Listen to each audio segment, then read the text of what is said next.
This is the fourth lecture of highway engineering. In this lecture, we are going to study about classification of urban road. Now, classification of urban road is sometimes also called as class types of urban road. Urban roads are classified into four categories. First category is arterial route. Second, subarterial route. Third, collector street. And last means four local streets. Now, first category is arterial roads. The streets primarily for through traffic on a continuous route, but with high level of traffic mobility are known as arterial roads. Means in this definition, uh, the streets means roads. This is the synonyms of roads, and basically streets word utilized for specially towns roads or city roads. Now the streets utilized by through traffic on a continuous route. Now through traffic means intermediate traffic or internal traffic of a town, and a continuous route means the route continuous route means the route which is continuously utilized by vehicle,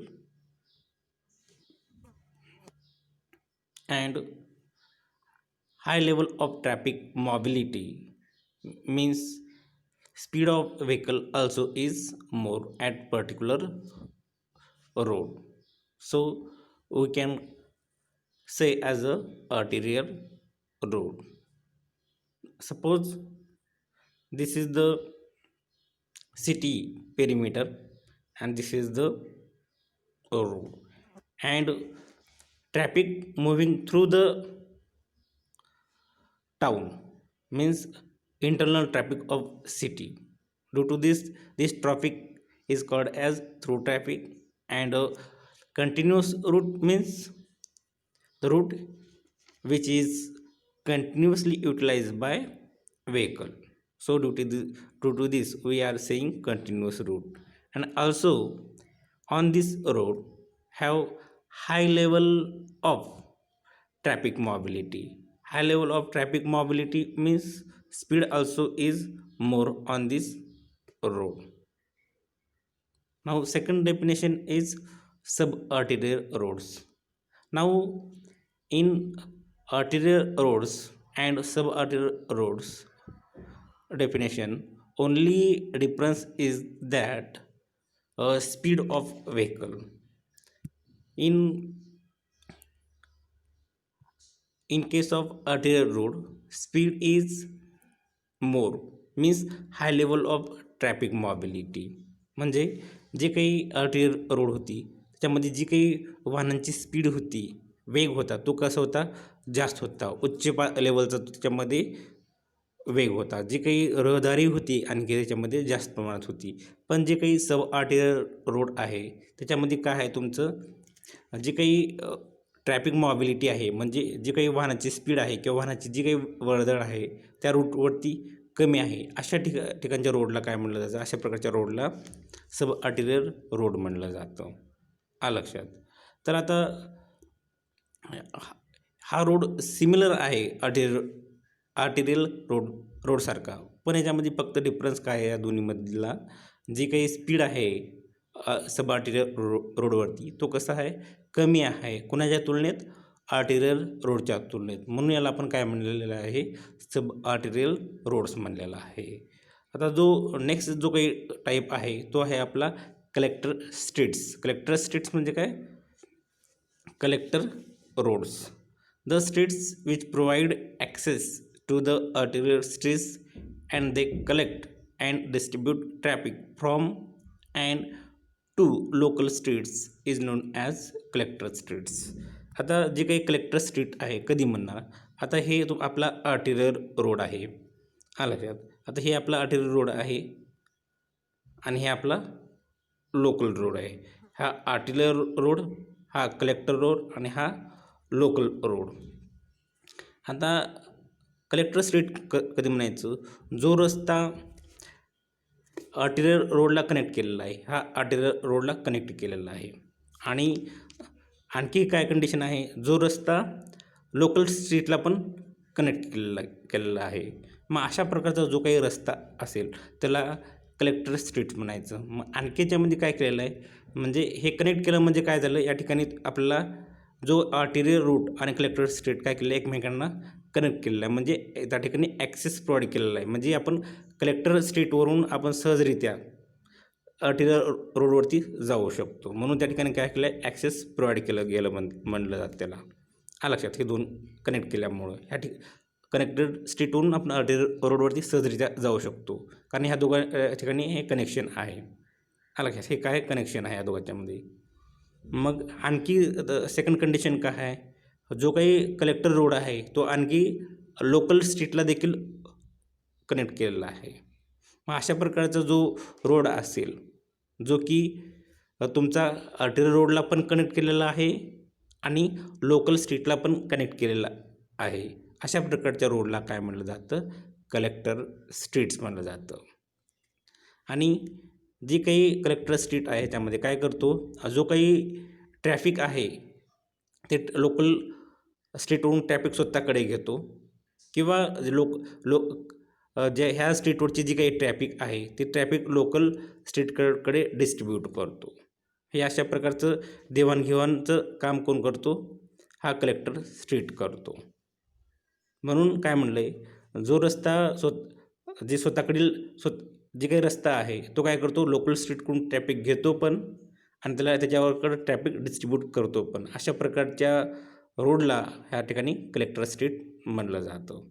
मग ह्या ठिकाणी आपल्या दोन condition fulfilment झाल्या पाहिजे. म्हणजे जो काही रूट आहे तो रूट काय केलेला आहे, आपला आर्टिलर रूटला पण कनेक्ट केलेला आहे आणि लोकल स्ट्रीटला पण कनेक्ट केलेला आहे. हे आपला आर्टिलर रूट, कलेक्टर रूट आणि लोकल स्ट्रीट. म्हणजे हा रस्ता आहे, हा रस्ता कशाला कनेक्ट केलेला आहे, आर्टिलर रूटला पण कनेक्ट केलेला आहे आणि लोकल स्ट्रीटला पण कनेक्ट केलेला आहे. म्हणून याला आपण काय म्हणलं, ह्या रोडला कलेक्टर स्ट्रीट. आणि इथं कनेक्शन प्रोव्हाइड केल्यामुळं या ठिकाणी ॲक्सेस प्रोव्हाइड झालेला आहे. म्हणजे ह्या कलेक्टर स्ट्रीटहून आपण आर्टिलर रूटकडे जाऊ शकतो. आणखी हा रोडचं जे काही फंक्शन आहे कलेक्टर स्ट्रीटचं, तो काय करतो, जे काही स्वतःकडील जे काही ट्रॅफिक ह्या रोडवरती कलेक्टर स्ट्रीटवरती तो काय करतो, लोकल स्ट्रीटकडे डायव्हर्ट करतो, किंवा काही वेळेस जी काही ट्रॅफिक आहे तो लोकल स्ट्रीटवरती ट्रॅफिक स्वतःकडे घेतो. मग अशा प्रकारचा जो काही रूट असेल त्याला आपण काय म्हणलं जातं, कलेक्टर स्ट्रीट म्हणलं जातं. आता नेक्स्ट डेफिनेशन आहे तुमची लोकल स्ट्रीट. आता लोकल स्ट्रीट जो काही रोड आहे तो त्याला त्याची जी काही डेफिनेशन आहे, the streets which provide access to abutting streets are known as local street. आता जी आपण हे लोकल स्ट्रीट आहे, हा रोड आहे आणि हा रोड काय करतो, एखाद्याची जी काही प्रॉपर्टी आहे त्या प्रॉपर्टीला कनेक्ट केलेला असतो. म्हणजे काही जो काही प्रॉपर्टीचा रोड आहे किंवा जो प्रायव्हेट रोड आहे त्याला तो काय केला जातो, कनेक्ट केला जातो. मग जो रूट प्रायव्हेट प्रॉपर्टीचा रूटला जो कनेक्ट केलेला असेल त्याला काय म्हटलं जातं, लोकल स्ट्रीट्स. आता हा लोकल स्ट्रीट्स आहे आणि ह्या अब्युटिंग स्ट्रीट आहे. अब्युटिंग स्ट्रीट म्हणजे काय, प्रायव्हेट रोड. हा आणि हा काय स्वतःच्या एखाद्या ह्या ओनरचा आहे, जो कोणी हाऊस ओनर असेल हा त्याचा स्वतःचा रोड आहे. हा स्वतःचा रोड आहे, हा स्वतःचा रोड आहे, एका प्रायव्हेट ओनरचा रोड आहे. मग जो रूट तुमच्या प्रायव्हेट रोडला जर कनेक्ट केलेला असेल त्या रूटला काय म्हणणार आपण, लोकल स्ट्रीट म्हणणार. कारण हा जो ब्ल्यू कलरचा रोड दिसतोय, हा ब्ल्यू कलरचा रोड कशाला कनेक्ट केलेला आहे, ह्या ग्रीन कलरच्या रोडला कनेक्ट केलेला आहे. आणि हा ग्रीन कलरचा जो काही रूट आहे तो कोणता रूट आहे, आपला अब्युटिंग स्ट्रीट आहे, म्हणजे प्रायव्हेट रोड आहे. जर एखादा रोड प्रायव्हेट प्रॉपर्टीच्या रोडला कनेक्ट केलेला असेल तर त्याला आपण काय म्हणणार, लोकल स्ट्रीट म्हणणार. तर ह्याची जी काही डेफिनेशन आहे, the streets which provide access to abutting streets, म्हणजे हे जी काही ह्या रोडवरून काय करू शकतो आपण, ह्या रोडचा वापर करून आपण एका प्रायव्हेट प्रॉपर्टीमध्ये जाऊ शकतो. हा लक्षात, हे हे हा रूट आहे, ह्या रूटचा वापर करून आपण प्रायव्हेट प्रॉपर्टीमध्ये जाऊ शकतो. आणि हा जो काही रूट आहे, हा येलो कलरचा ग्रीन कलरचा, हा काय प्रायव्हेट रोड आहे, एखाद्या ओनरचा रोड आहे. आणि हा ओनरचा रोड कशाला कनेक्ट केलेला आहे, ह्याच्या ॲडजस्टंट रोडला कनेक्ट केलेला आहे. आणि हे जो काही ॲडजस्टंट रोड जो आहे, हा रोड कोणता आहे तुमचा, लोकल स्ट्रीट आहे. हा लक्षात. तर याला म्हणलं जातं local streets, the streets which provide access to abutting streets. म्हणजेच हा रोड काय केलेला आहे, प्रायव्हेट रोडला कनेक्ट केलेला आहे. म्हणजे जो रूट प्रायव्हेट प्रॉपर्टीला किंवा प्रायव्हेट रोडला जर कनेक्ट केलेला असेल, प्रायव्हेट रोड म्हणजेच ॲब्युटिंग स्ट्रीटला, म्हणजे जो रूट प्रायव्हेट रोडला किंवा ॲब्युटिंग स्ट्रीटला कनेक्ट केलेला असेल, त्या रूटला काय म्हणलं जातं, लोकल स्ट्रीट असं म्हणलं जातं. आता नेक्स्ट पॉईंट आहे डेफिनेशन ऑफ अलाइनमेंट. आता अलाइनमेंट म्हणजे काय, आता हे आपला रोडचा प्लॅन आहे, आपला काय रोडचा प्लॅन आहे. आणि ह्या रोडच्यामधून जे काही सेंटर लाईन रन होते,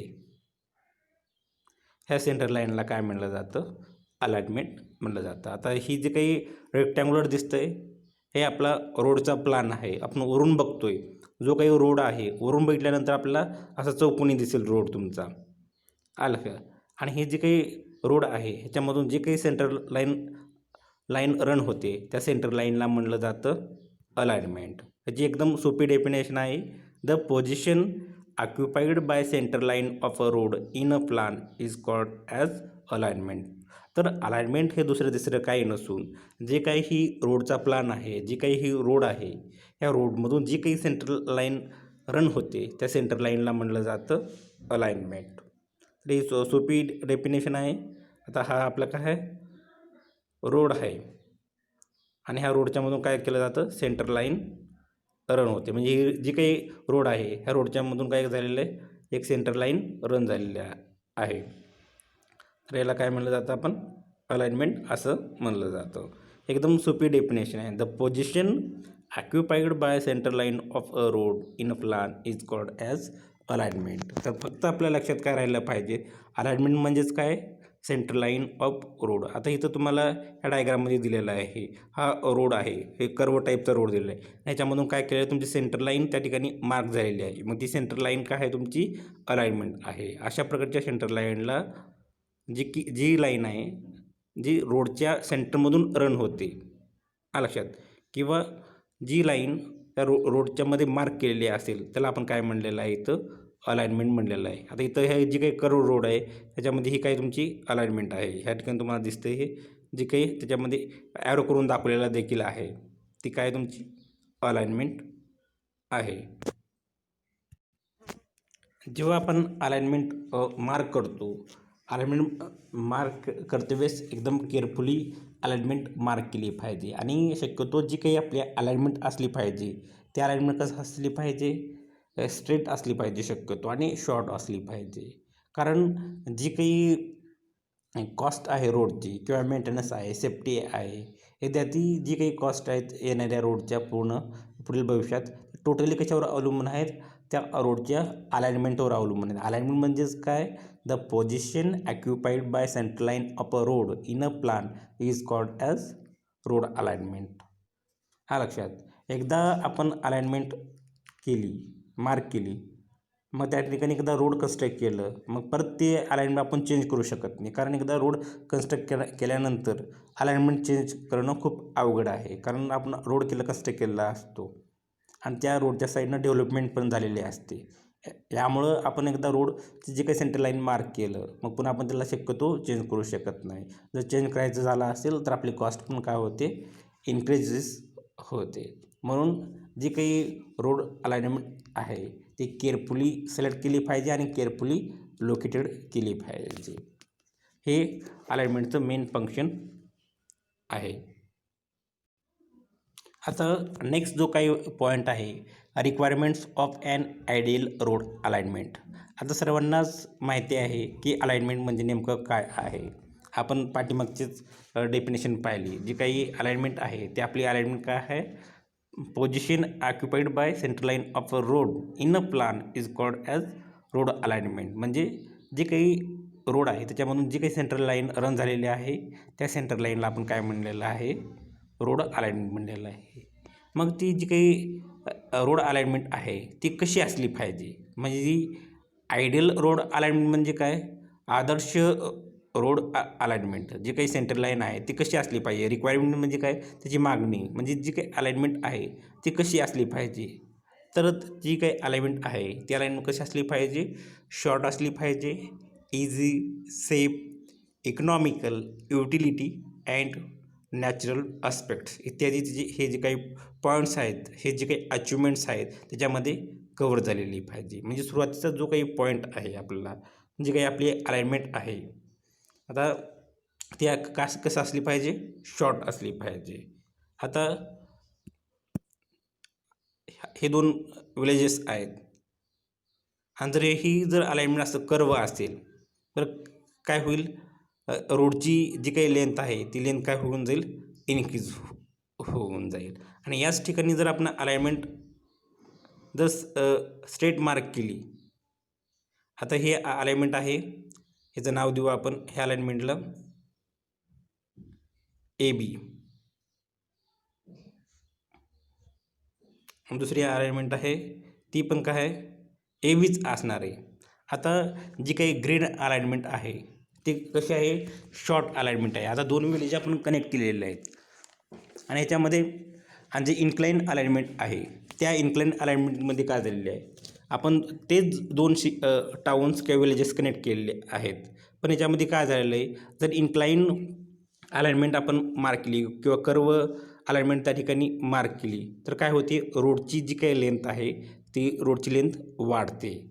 आता तुम्ही ह्या ब्ल्यू कलरमध्ये काय झालेली आहे, रोडची लेंथ काय झालेली आहे, इन्क्रीज झालेली आहे. रोडची लेंथ काय झाली आहे, इन्क्रीज झाली आहे. आणि जी काही ग्रीन केसमध्ये आहे ह्याच्यामध्ये डिक्रीज झालेली आहे. जी काही रोड लेंथ आहे डिक्रीज झालेली आहे. म्हणजे रोडची लेंथ डिक्रीज झाली म्हणजेच रोडची जी काही कॉस्ट ऑफ कन्स्ट्रक्शन आहे ती लेस होऊन जाते, कमी कॉस्ट त्या ठिकाणी लागते किंवा मेंटेनन्स कॉस्ट पण या ठिकाणी कमी लागते. म्हणून शक्यतो जी काही आपली अलाइनमेंट आहे ते स्ट्रेट असली पाहिजे. म्हणजे तुमचं जे काही दोन तुमचे हे पॉईंट्स आहेत हे, आणि हे जो काही हे पॉईंट्स आहेत त्याला आपण काय म्हणतो, टर्मिनल स्टेशन म्हणतो किंवा ह्या ठिकाणी विलेजेस पण असू शकतात.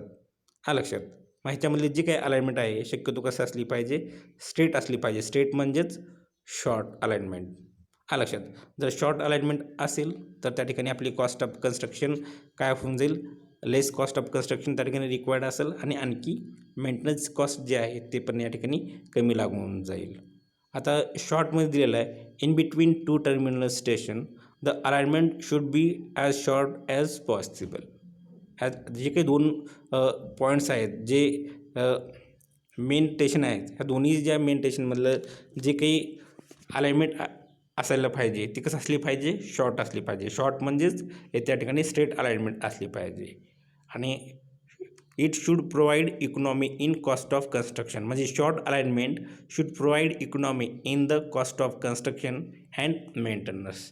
जर शॉर्ट अलाइनमेंट असेल तर त्या ठिकाणी काय होते, आपली जी काही कॉस्ट आहे कन्स्ट्रक्शनची किंवा मेंटेनन्स आहे त्याच्यामध्ये बचत होते आणि आपला आर्थिक फायदा त्या ठिकाणी होऊन जातो. आणि त्याच ठिकाणी जर आपण चुकून कर्व अलाइनमेंट प्रोव्हाइड केलेले असेल, हे दोन टर्मिनल स्टेशन आहेत, या ठिकाणी जर आपण कर्व अलाइनमेंट प्रोव्हाइड केलं इन्स्टिट्यूट ऑफ स्ट्रेट अलाइनमेंट, सरळ अलाइनमेंट प्रोव्हाइड करण्याऐवजी आपण जर कर्व अलाइनमेंट प्रोव्हाइड केलेलं असेल तर त्या ठिकाणी काय होतं, आपलं cost of construction more cost of construction required असते. म्हणजे आपल्याला जी काही कॉस्ट लागते ती जास्त त्या ठिकाणी रोडची किंमत वाढून जाते. कशा तुलनेत, स्ट्रेट अलाइनमेंटच्या तुलनेत किंवा शॉर्ट अलाइनमेंटच्या तुलनेत. कारण का वाढली, तरी ही जी काही जर स्ट्रेट रोड कन्स्ट्रक्ट केलं तर लेंथ का भरते आपली, हे कमी लेंथ भरते या ठिकाणी. आणि जर आपण कर्व जर रोड कन्स्ट्रक्ट केला तर ह्या ठिकाणी काय होती, रोडची लेंथ इन्क्रीज होती. म्हणजे रोडची लेंथ इन्क्रीज झाली तर आपली रोडची किंमत काय होते, वाढते. कारण आपल्याला काय करायचं, एवढा मोठा रस्ता आहे त्या ठिकाणी कन्स्ट्रक्ट करावं लागतं. आलं लक्षात. तर ही अलाइनमेंट शक्यतो कसं असली पाहिजे, आपली शॉर्ट असली पाहिजे. आता नेक्स्ट जो पॉईंट आहे, easy. The alignment should be easy for the operation of vehicles with easy gradient and curve. जी काही आपली अलाइनमेंट आहे त्या अलाइनमेंटवरती कुठल्याही प्रकारचे असे कर्व नसू नये, जेणेकरून त्या ठिकाणी ॲक्सिडेंट क्रिएट होऊ नये. म्हणून जे काही कर्व अलाइनमेंट आहेत त्या ठिकाणी आपण अवॉइड केल्या पाहिजेत. किंवा एखाद्या वेळेस तुमचं असं स्टीप स्लोप असेल, म्हणजे चढ रान असेल, जे काही अलाइनमेंट आहेत त्या ठिकाणी असं स्टीप स्लोप असू नये. जो काही आपला हा रूट आहे, ह्या रूटवरती स्टीप अलाइनमेंट असे असू नये. म्हणजे एकदम आपलं जे काही व्हेकल आहे त्या व्हेकलला चढण्यासाठी, त्याच्यावरती जाण्यासाठी, रोड क्लाइंब करण्यासाठी किंवा रोडवरून मूव्ह होते, एक्स्ट्रा पॉवर लागू नये. त्यासाठी जी काही आपली अलाइनमेंट आहे ती कसं असली पाहिजे, इझी असली पाहिजे. एकदम फ्लॅट अलाइनमेंट त्या ठिकाणी अवेलेबल असली पाहिजे. असं फ्लॅट अलाइनमेंट किंवा एकदम असं स्ट्रेट प्लेन ग्राउंडमध्ये त्या ठिकाणी अलाइनमेंट अवेलेबल पाहिजे. तर हे काय होतं आपला सेकंड पॉईंट. आता थर्ड जो पॉईंट आहे, the alignment should be safe for traffic operation. जी काही अलाइनमेंट आहे ते आपलं कसं असली पाहिजे, सुरक्षित पाहिजे. जी काही आपली ट्रॅफिक ऑपरेशन आहे, म्हणजे जे काही रहदारीची जी काही प्रक्रिया आहे त्या ठिकाणी तुमची अलाइनमेंट कसं असली पाहिजे, सुरक्षित असली पाहिजे. त्या ठिकाणून कुठलीही, आता हे जर या ठिकाणी माउंटेन असेल आणि ह्याच्या साईडहून जर रोड पास होत असेल तर काय होईल, हे जे माउंटेन काय होईल, रेनी सीझनमध्ये लँडस्लाईड होऊन जाईल. आणि आपलं लँडस्लाईड झाल्यामुळं काय होईल, ह्या ठिकाणचे जे काही ह्या माउंटेनवरचे जे काही स्टोन्स आहेत ते ह्या रोडवरती पडतील आणि रोड आपला काय होऊन जाईल, ब्लॉक होऊन जाईल किंवा चोकअप होऊन जाईल. पूर्ण रोड त्या ठिकाणी जेव्हा लँडस्लाईड होईल त्या ठिकाणी रोड आपला पूर्णतः ब्लॉक झालेला असेल. म्हणजे आपल्याला ह्या साईडहून इकडे येणार नाही खालच्या साईडला, किंवा खालच्या साईडहून इकडे आपलं वरच्या साईडला जाता येईल. हे आता अपस्ट्रीम साईड आहे आणि हे डाऊनस्ट्रीम साईड आहे. तर त्या ठिकाणी जे काही हिल्स आहेत ते हिल्सवरून स्टोन स्लाईड झालेले असतील आणि ते स्टोन आपल्या रोडवरती जर आलेले असतील, मग रोडवरती आल्यानंतर काय होईल, हे ट्रॅफिक इथं आपलं ब्लॉक होऊन जाईल. जे अपस्ट्रीमचे लोक आहेत ते डाऊन स्ट्रीमकडे जाऊ शकणार नाहीत आणि डाऊनस्ट्रीमचे जे काही लोक्स आहेत किंवा व्हेकल्स आहेत ते अपस्ट्रीमकडे जाऊ शकणार नाहीत. अशामुळं काय होईल, तुमचा रोड त्या ठिकाणी ब्लॉक होऊन जाईल. यामुळं आपलं जे काही अलाइनमेंट आहे ते कसं असली पाहिजे, सेफ असली पाहिजे. म्हणजेच जी काही अलाइनमेंट आहे, जे काही ट्रॅफिक ऑपरेशन आहे त्यासाठी सुरक्षित तुमची अलाइनमेंट त्या ठिकाणी असली पाहिजे. हे काय आहे, requirement of alignment of road. आता नेक्स्ट जो काही पॉईंट आहे, इकॉनॉमिकल. आता जो काही इकॉनॉमिकल पॉईंट आहे तो ऑलरेडी शॉर्ट ह्याच्यामध्ये आपला बऱ्यापैकी कवर झालेला आहे. म्हणजे इथं काय म्हणलेलं आहे, इकॉनॉमिकल पॉईंटमध्ये fourth point, economical. The alignment should B economical in its cost of construction, maintenance and traffic operation. आता जर आपण पहिला पॉईंट जर व्यवस्थितरित्या ह्याच्यामध्ये अचीव केला तर काय होऊन जाईल आपलं, आता हे स्ट्रेट अलाइनमेंट असेल तर या ठिकाणी आपलं काय लागेल, cost of construction, less cost of construction required असेल. या ठिकाणी less cost is required for straight alignment. जर स्ट्रेट अलाइनमेंट असेल या ठिकाणी काय होईल, आपल्याला कमी कॉस्ट इथं रिक्वायर्ड असेल.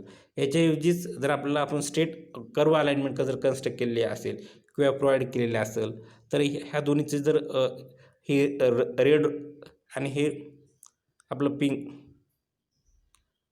हे पर्पल कलरचं जर आपण हे केलेलं असेल, ह्याच्या दोघांची जर तुलना केली तर ह्या कर्व रोडचं काय होईल, आपलं लेंथ इन्क्रीज झालेलं दिसेल तुम्हाला.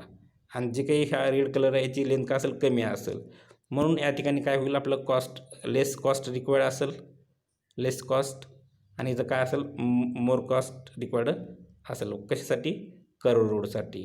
म्हणून आपली अलाइनमेंट जी काही आहे तर ती आपली इकॉनॉमी इथं अचीव झाली पाहिजे. म्हणजे जी काय कॉस्ट ऑफ कन्स्ट्रक्शन आहे इथं, म्हणजे पैशाची पण बचत झाली पाहिजे. आणि जेव्हा भविष्यात आपलं जी काही मेंटेनन्स कॉस्ट रिक्वायर्ड आहे ती पण कसं असली पाहिजे, less maintenance cost of road is required तर आहे. मग अशामुळं जी काही इकॉनॉमिक जो आहे पॉईंट आहे त्या ठिकाणी शक्यतो आपलं रोड अलाइनमेंट कसं असली पाहिजे, स्ट्रेट असेल तर त्या ठिकाणी आपल्याला कॉस्ट ऑफ कन्स्ट्रक्शन आणि मेंटेनन्स कॉस्ट कमी लागेल.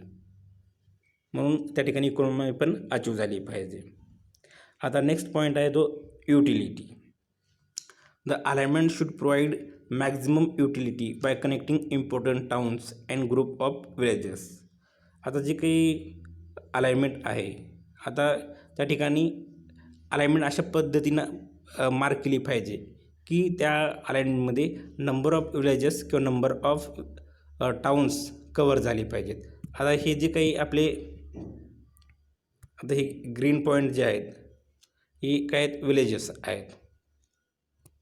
लक्षात, हे विलेजेस आहेत. जर आपण अशी जर अलाइनमेंट मार्क केली म्हणजे ए बी सी आणि डी जे काही हे पॉईंट्स आहेत, ए बी सी आणि हा डी आपण a b d direct alignment mark केलं तर हा सी विलेज ह्याच्यामध्ये कवर होणार नाही. मग आपली अलाइनमेंट अशी मार्क केली पाहिजे की अशी अलाइनमेंट पास केली पाहिजे की त्यामधून काय केलं पाहिजे, नंबर ऑफ विलेजेस काय केली पाहिजे, मॅक्झिमम कवर झाली पाहिजे. म्हणजेच ए बी सी आणि डी अशी जर अलाइनमेंट आपण ह्या ठिकाणी मार्क केली तर त्या ठिकाणी काय होईल, त्या अलाइनमेंटचा किंवा त्या रोडचा उपयोग मॅक्झिमम शहरासाठी किंवा मॅक्झिमम विलेजसाठी होईल. म्हणजेच आपली जी काही अलाइनमेंट प्रोव्हाइड केलेली आहे त्याचा आपला जास्तीत जास्त उपयोग होऊन जाईल. म्हणून जी काही अलाइनमेंट आहे जास्तीत जास्त टाऊनमधून जास्तीत जास्त विलेजमधून पास व्हायला पाहिजे. हे आपलं काय म्हणणं आहे, 5th पॉईंटचं युटिलिटी याच्यामध्ये अचीव होऊन जाते. जे काही 5th पॉईंट आहे युटिलिटीज काय सांगते म्हणजे उपयोगिता. जी काय अलाइनमेंट आहे ते मॅक्झिमम टाऊनमध्ये किंवा शहरामधून पास व्हायला पाहिजे.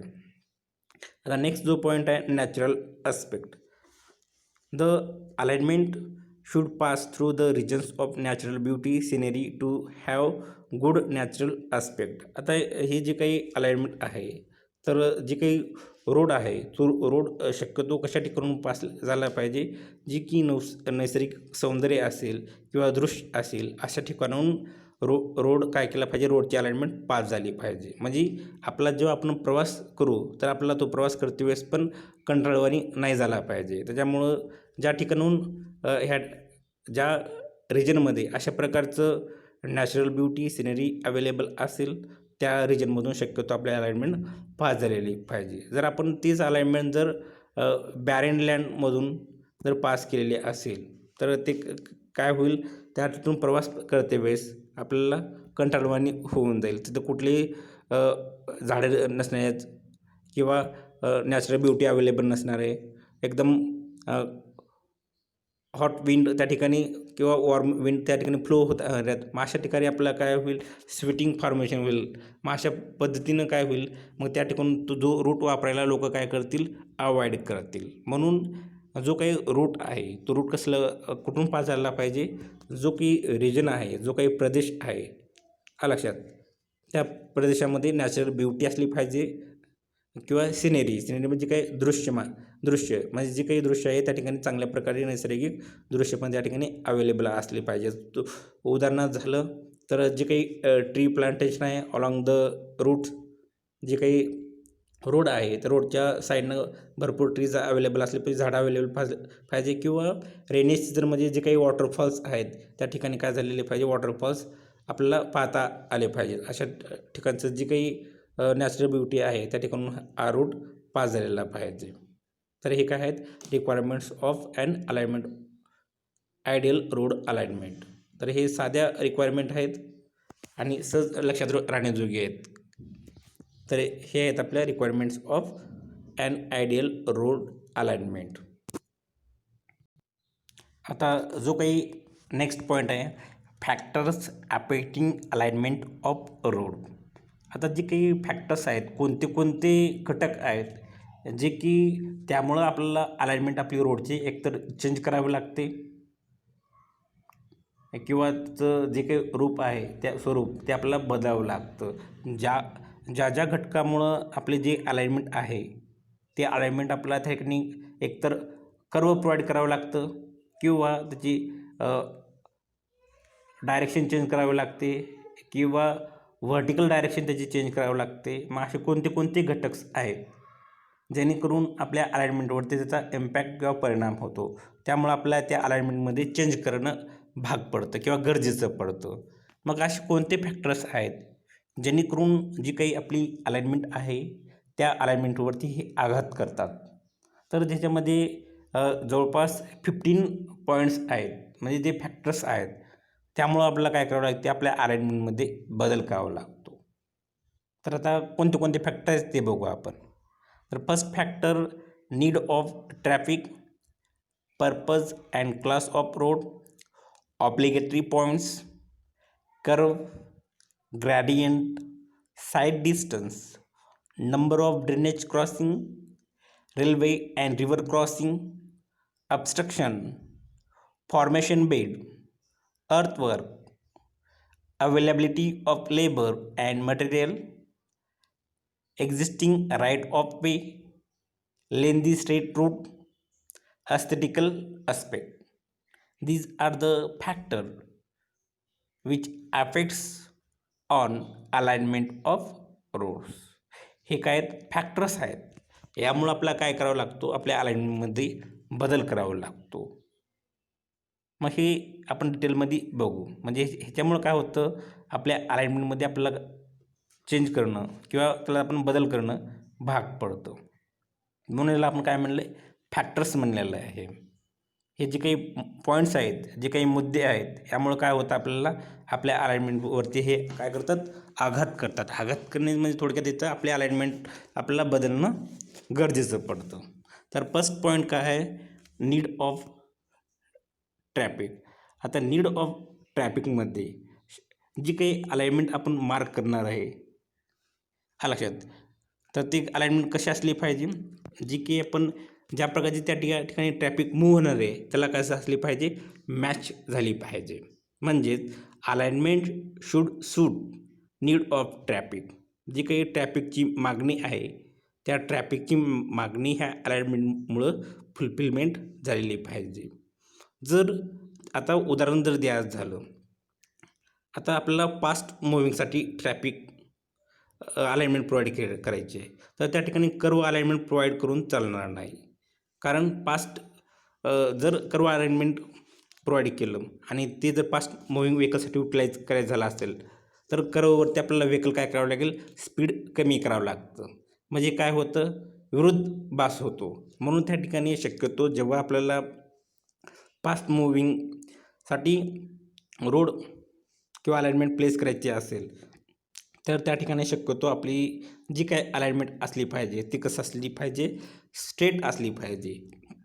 कशासाठी स्ट्रेट असली पाहिजे अलाइनमेंट, जेव्हा त्या रूटवरून fast moving vehicle traffic carry होणार असेल तर त्या केसमध्ये जी काही अलाइनमेंट आहे ती कसं असली पाहिजे, स्ट्रेट असली पाहिजे. मग असं प्रकारे जो आपला फर्स्ट पॉईंट होता, अलाइनमेंट शूड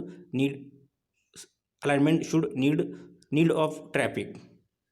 जी काय अलाइनमेंट आहे, alignment should suit need of traffic. म्हणजेच जे काही ट्रॅफिक आहे त्या ट्रॅफिकला ही अलाइनमेंट कसं झाली पाहिजे, मॅच झाली पाहिजे, सुटेबल झाली पाहिजे. लक्षात. आपण कर्व अलाइनमेंट जे काही आहे हे फास्ट मुव्हिंगसाठी प्रोव्हाइड करू शकत नाही. लक्षात. मग हे कर्व अलाइनमेंट कोणासाठी पॉसिबल आहे किंवा कोणासाठी आपण प्रोव्हाइड करू शकतो. उदाहरणार्थ त्या ठिकाणी बैलगाडी असेल किंवा अदर स्लो मुव्हिंग व्हेकल्स असतील, त्यासाठी ही कर्व अलाइनमेंट पॉसिबल आहे. लक्षात. म्हणजे कर्व अलाइनमेंट कधी प्रोव्हाइड करू शकतो, for slow moving traffic like bullock cart and other, it may have sharp वेड.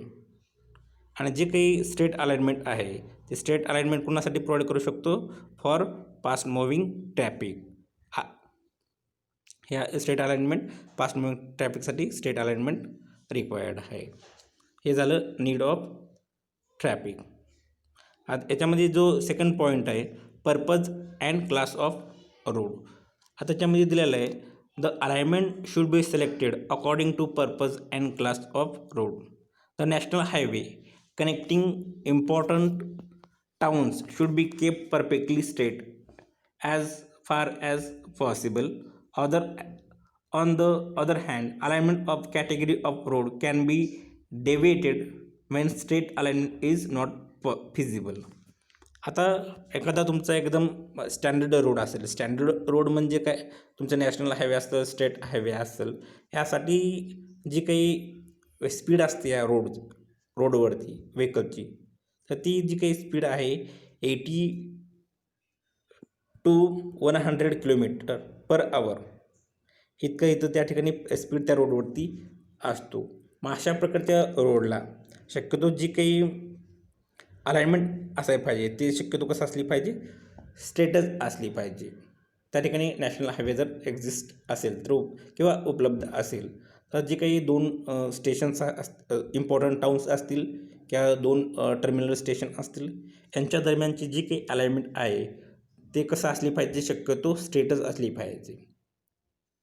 आणि काही वेळेस त्या ठिकाणी जर शक्य नसेल तर काही प्रमाणात जी काही अलाइनमेंट आहे थोडीशी बेंड किंवा कर्व टाईप असू शकते. जर काही खूपच क्रिटिकल प्रॉब्लेम असेल त्या ठिकाणी किंवा एखाद्या बाजूला व्हॅली दरी असेल किंवा एखाद्या बाजूला माउंटेन असेल, त्या ठिकाणी तुमची जी काही अलाइनमेंट आहे थोडीशी डेविएटेड असेल किंवा थोडंसं चेंज झालेलं त्या अलाइनमेंटमध्ये आपल्याला पाहायला मिळेल. एकूणल्या केसमध्ये जेव्हा त्या ठिकाणी व्हॅली अवेलेबल असतील किंवा एखादं माउंटेन किंवा हिल्ली टेरेन त्या ठिकाणी अवेलेबल असेल, अशा केसमध्येच आपल्याला जी काही अलाइनमेंट आहे थोडंसं डेविएटेड झालेलं दिसेल. म्हणजे जे ओरिजिनल स्ट्रेट पाथ आहे त्याच्यापासून थोडंसं वेगळ्या पद्धतीने त्या ठिकाणी अलाइनमेंट प्रोव्हाइड केलेली असेल. हे काय आहे तुमचा सेकंड पॉईंट.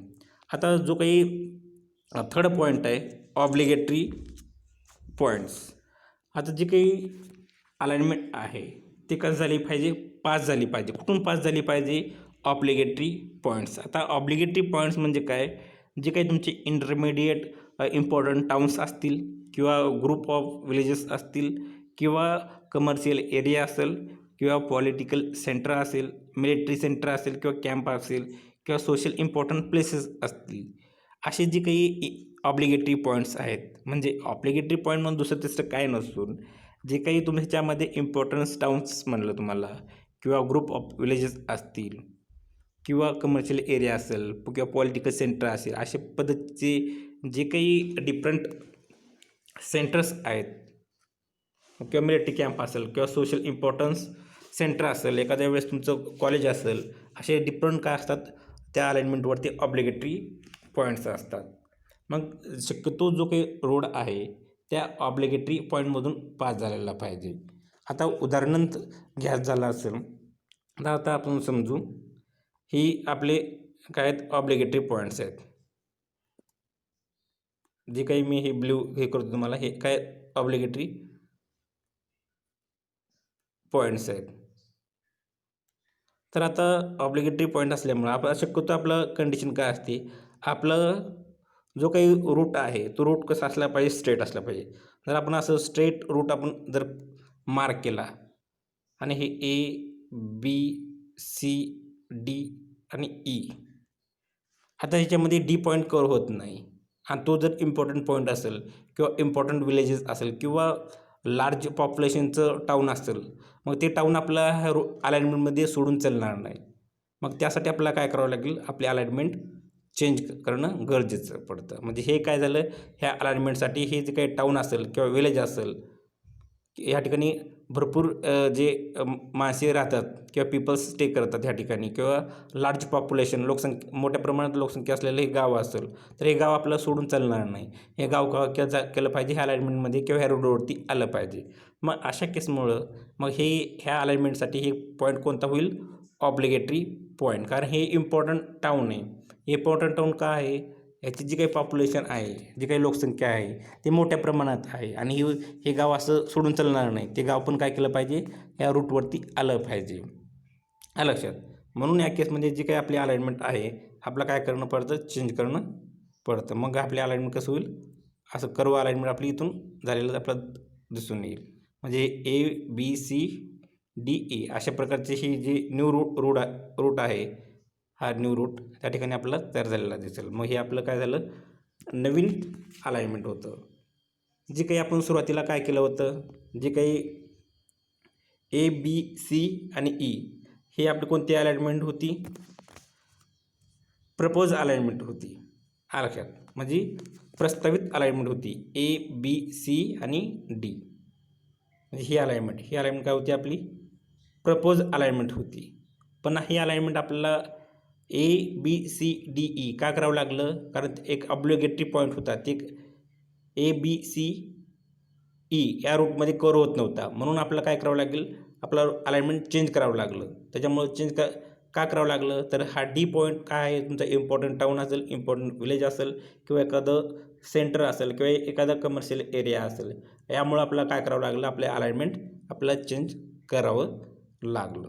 मग अशा प्रकारचं एखादं पॉईंट्स आहे, किंवा एखादा झोन आहे, किंवा एरिया आहे, किंवा टाऊन आहे, किंवा सेंटर आहे, त्याच्यामुळं आपल्याला आपली अलाइनमेंट चेंज करावं लागली. म्हणजेच तो ह्या अलाइनमेंटसाठी तो पॉईंट कोणता झाला, ऑब्लिगेटरी पॉईंट्स. त्याच्यामुळे आपल्या अलाइनमेंट काय झाली, आता ही काय सिलेक्टेड अलाइनमेंट जी काही आपल्याला ही दिसते, ही आपली काय आहे सिलेक्टेड अलाइनमेंट, आणि ही पहिली कोणती होती आपली प्रपोज अलाइनमेंट.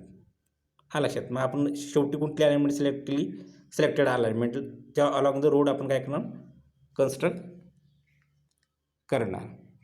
तर अशा प्रकारामुळं अशा एखादा ॲप्लिकेटिव्ह पॉईंट आतमध्ये आला असेल, किंवा कवर नाही झाला असेल, तर त्याला कवर करण्यासाठी आपल्याला काय करावं लागेल, आपले अलाइनमेंट जी काही आहे त्या ठिकाणी चेंज करावं लागतं.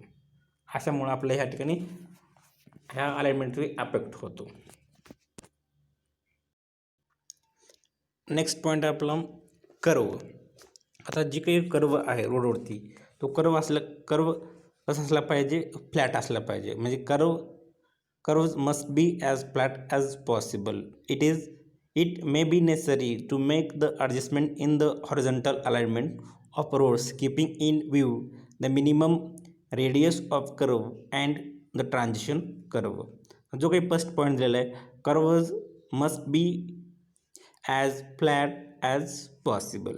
आज जे काही फर्स्ट पॉईंट दिलेला आहे, जो काही कर्व आहेत ते कर्व कसं असली पाहिजे, फ्लॅट असली पाहिजेत. त्या ठिकाणी असं टर्न झाला पाहिजे, असं स्टीप कर्व त्या ठिकाणी अवेलेबल नसो. आता याच्यामध्ये तुम्हाला जे काही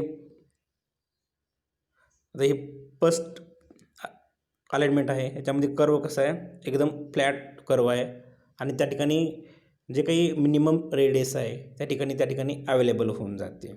लक्षात.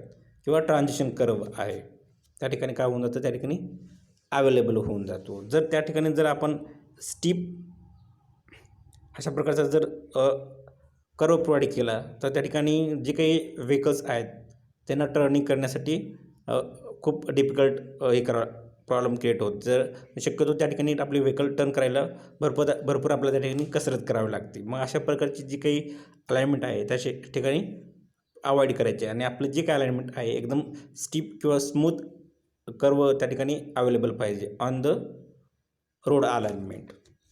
आणि त्या ठिकाणी जे काही कर्व आहे त्या ठिकाणी काय असलं पाहिजे, मिनिमम रेडियस अवेलेबल असले पाहिजे, किंवा त्या ठिकाणी ट्रान्झिशन कर्व उपलब्ध पाहिजे त्या ठिकाणी, तरच त्या ठिकाणी आपण अलाइनमेंट इझिली कन्स्ट्रक्ट करू शकतो. आणि जर त्या ठिकाणी स्टीप कर्व असेल, किंवा जी रिव्हर्स कर्व असेल, अशा ठिकाणचे जे काही प्लेसेस आहेत त्या ठिकाणी जे काही अलाइनमेंट आहे अवॉइड करायला पाहिजे.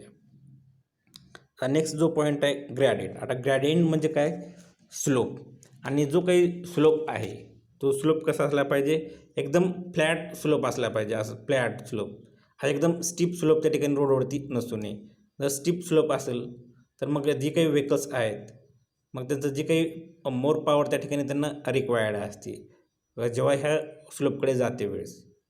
आणि जर तुमचं त्या ठिकाणी फ्लॅट स्लोप असेल तर तुमचे जे काही व्हेकल्स आहेत फास्ट कंडिशनमध्ये काय होतील, मूव्ह होतील, म्हणजे सेम स्पीड आहे जे त्या मेंटेन करतील, आणि हा कर्व इझिली क्रॉस करतील. आणि जर त्या ठिकाणी एकदम स्टीप स्लोप असेल तर त्या ठिकाणी तुम्हाला काय करावं लागेल, जो काही स्पीड आहे तो स्पीड आपल्याला कमी करावा लागेल. आता हा फर्स्ट जो कर्व ए आणि बी, आणि जो बी कर्व आहे एकदम फ्लॅट कर्व आहे, आणि जो काही ए कर्व आहे एकदम स्टीप कर्व त्या ठिकाणी आहे, किंवा स्टीप ग्रॅडियंट त्या ठिकाणी अवेलेबल आहे. मग जो काही स्टीप ग्रॅडियंट अवेलेबल असेल, अशा पद्धतीचे जे काही पॉईंट्स असतील ते त्या ठिकाणी काय करायला पाहिजे, आपल्याला अवॉइड करायला पाहिजे. मग जो काही ग्रॅडियंट आहे, जो काही स्लोप आहे त्या ठिकाणी, तो कसा असला पाहिजे, ग्रॅडियंट फ्लॅट असलं पाहिजे, एकदम स्टीप ग्रॅडियंट. ग्रॅडियंट म्हणजे काय, स्लोप. लक्षात. मग एकदम जे तुम्ही ए डायग्राम बघताय, ह्या ए डायग्राममध्ये पाहिलं तर तुमचा जो काही स्लोप आहे एकदम स्टीप स्लोप आहे, एकदम तीव्र प्रकारचं चढ रान त्या ठिकाणी अवेलेबल आहे, एकदम तुम्हाला असं डोंगराळ प्रदेश दिसल्यासारखा दिसतो. आणि जो सेकंड आहे एकदम फ्लॅट प्रकारचा त्या ठिकाणी स्लोप आहे. स्लोप म्हणजेच काय, इथं ग्रॅडियंट आहे. जर एखाद्या ठिकाणी एकदम स्टीप स्लोप असेल, एकदम खूप तीव्र प्रकारची तिचं चढ रान असेल, अशा प्रकारची जी अलाइनमेंट आहे त्या ठिकाणी अवॉइड केली पाहिजे. म्हणजे याच्यामध्ये दिलेलं आहे, while aligning a new road the gradient should be flat and less than ruling or design gradient. Thus in order to avoid excessive fall or rise alignment to be change. आता जर आपण ए alignment select केलं असतं तर त्या ठिकाणी आपल्याला काय करावं लागलं असतं, हा जो काही स्टीप पोर्शन आहे, हा स्टीप पोर्शन आपल्याला काय करावं लागलं तर एक्सकॅव्हेट करावं लागला असता, किंवा तिथं त्या ठिकाणची माती आपल्याला काय करावं कमी करावं लागलं असती. मग असं माती कमी करण्याऐवजी आपण अलाइनमेंटच काय करावं लागलं असतं, आपल्याला चेंज करावं लागलं असतं. कारण जी काही आपण ते सॉईल त्या ठिकाणी हे टॉप पोर्शन जर कट करायला लागला असतो तर आपल्या रोडची कॉस्ट काय झाली असती, इन्क्रीज झालं असती. मग हे आपल्याला काय करायचं असतं, अवॉइड करायचं असतं. म्हणून आपण काय केलं, मग ते जो काही स्टीप स्लोपचा जो काही पोर्शन आहे तो काय केला आपण अवॉइड केलं आणि फ्लॅट अलाइनमेंट त्या ठिकाणी सिलेक्ट केली. आता दोन नेक्स्ट पॉईंट आहे साईड डिस्टन्स. आता जी काही जेव्हा तुमचं एखादं व्हेकल आहे, आता इथं साईड डिस्टन्स म्हणजे काय, आता जेव्हा आपण इथं तुमची इथं व्हेकल आहे तर व्हेकल रोडवरून मूव्ह होत असते वेळेस त्याला ब्रेक लावण्याजोगी जी काही डिस्टन्स आहे समोरील दिसलं पाहिजे. आलं लक्षात. एखादा व्यक्ती पुढे थांबलेला आहे आणि एकदम फास्ट मुव्हिंग तुमचे काय व्हेकल आहे. मग अशा केसमध्ये जेव्हा एखाद्या व्यक्तीला तुम्ही बघितलात, मग त्या व्यक्तीला बघितल्यानंतर आणि तुमची तर व्हेकल एकदम स्पीडमध्ये आहे, मग असंही डिस्टन्स अवेलेबल पाहिजे या दोघांच्यामध्ये. ती व्यक्ती बघितल्यापासून ड्रायव्हरला तिथं एक सफिशियंट डिस्टन्स त्या ठिकाणी अवेलेबल पाहिजे. आलं लक्षात. म्हणजे व्हेकल आणि ह्या व्यक्ती यांच्या दरम्यान एक स्पेसिफिक डिस्टन्स त्या ठिकाणी काय केलं पाहिजे, उपलब्ध पाहिजे, किंवा मिनिमम डिस्टन्स उपलब्ध पाहिजे, जेणेकरून जे काही ड्रायव्हर आहे तो पुढची व्यक्ती रोडवर उभा असलेला बघून तो पटकन ब्रेक थांबवू शकतो. मग हे जे काही ह्या दोघांमधलं जे काही मिनिमम डिस्टन्स असेल त्या मिनिमम डिस्टन्सला काय म्हटलं जातं, साईड डिस्टन्स म्हटलं जातं. आणि अशा ठिकाणचं एखादं साईड डिस्टन्स उपलब्ध नसेल, आलं लक्षात, मग ती अलाइनमेंट काय केली जाते, चेंज केली जाते. ह्याच्यामध्ये दिलेलं आहे the minimum side distance which should be available in every section of road is the safe stopping distance for fast moving vehicle. Also, there should be enough distance visible ahead for safe overtaking operation of vehicles moving at design speed on the road. Hence, the alignment should be finalized in such way that it should provide good side distance. आता याच्यामध्ये तुम्हाला जे काही दिलेलं आहे त्या ठिकाणी सांगितलं आहे की जे काही हे व्हेकल आहे आणि हे व्यक्ती आहे, हा लक्षात. ह्याच्यामध्ये मिनिमम डिस्टन्स त्या ठिकाणी अवेलेबल पाहिजे. मिनिमम डिस्टन्स कशासाठी पाहिजे, हे व्यक्ती ह्या ड्रायव्हरनं बघितल्यापासून तो काय केलं पाहिजे, ब्रेक अप्लाय करेपर्यंत हे डिस्टन्स इथपर्यंत गाडी येऊन जाईल तुमचं. जर एकदम ही खूप कमी असेल तर त्या ठिकाणी, किंवा ही व्यक्ती तुम्हाला दिसलाच नसेल तर त्या ठिकाणी काय होतील, ॲक्सिडेंटचे चान्सेस इन्क्रीज होऊन जातील. म्हणजे ह्या मिनिमम डिस्टन्समध्ये तुमचा जो काही ड्रायव्हर आहे तो ड्रायव्हर काय करू शकतो, तुमचा ब्रेक अप्लाय करू शकतो आणि तुमचे व्हेकल स्टॉप कंडिशनला किंवा थांबलेल्या कंडिशनला तो आणू शकतो, किंवा ती व्हेकल थांबवू शकतो. म्हणून त्या ठिकाणी साईड डिस्टन्स असलं पाहिजे. आणि दुसरी गोष्ट, जर त्या ठिकाणी सफिशियंट साईड डिस्टन्स असेल तर आपण जे काही व्हेकल्स आहेत ते एकमेकाला आपण काय करू शकतो, ओव्हरटेक करू शकतो. लक्षात. त्याचं जर सफिशियंट साईड डिस्टन्स उपलब्ध असेल तर. जर त्याचं सफिशियंट साईड डिस्टन्स उपलब्ध नसेल तर काय होईल, म्हणजे जे काही व्हेकल आहे ही ह्या साईडची व्हेकल आणि ह्या साईडची व्हेकल एकदम स्पीडमध्ये येतात आणि ही व्हेकल कर्व असल्यामुळे तिथं आपल्याला दिसलीच नाही तर इथं काय होईल, आपलं कॉलिजन म्हणजे ॲक्सिडेंट, टक्कर होऊन जाईल आणि त्या ठिकाणी ॲक्सिडेंट क्रिएट होऊन जाईल.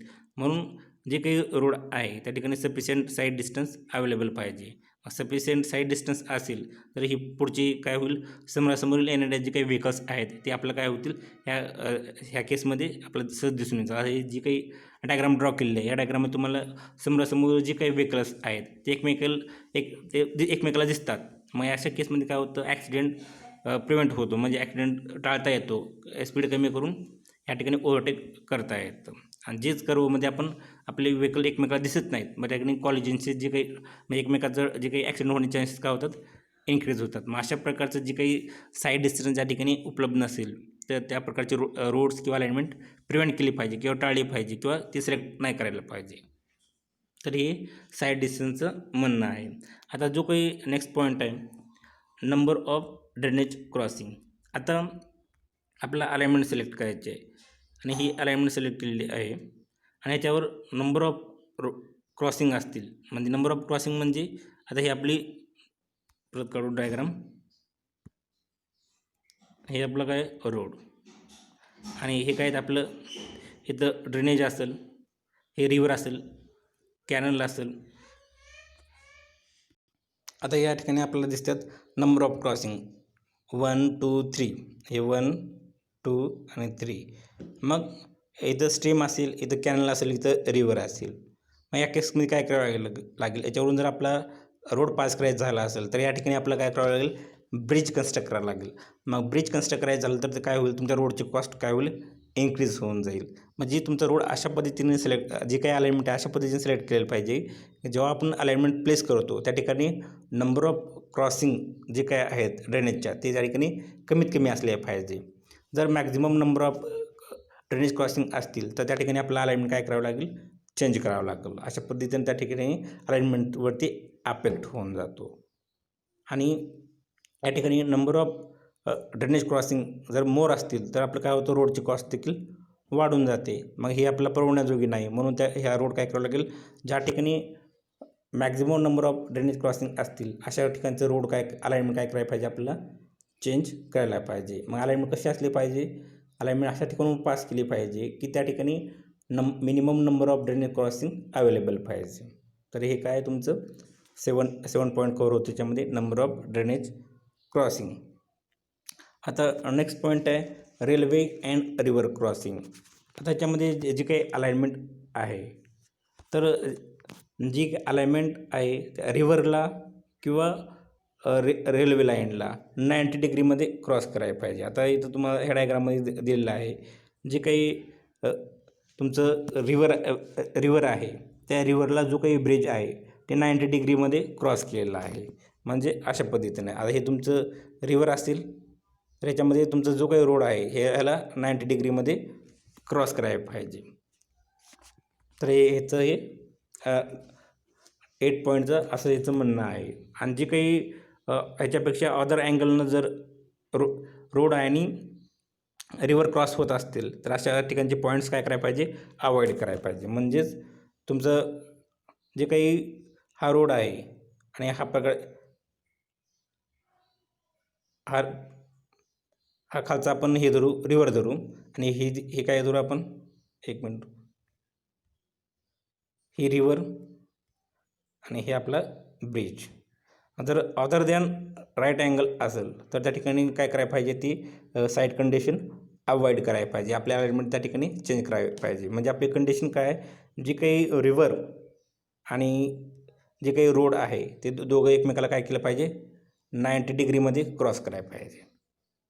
हा लक्षात, जे काही रोड आहे ते दोघं एकमेकाला काय करायला पाहिजे, 90 डिग्रीमध्ये एकमेकाला क्रॉस करायला पाहिजे. अशा प्रकारची साईट काय करायला पाहिजे, सिलेक्ट करायला पाहिजे फॉर प्लेसमेंट ऑफ अलाइनमेंट.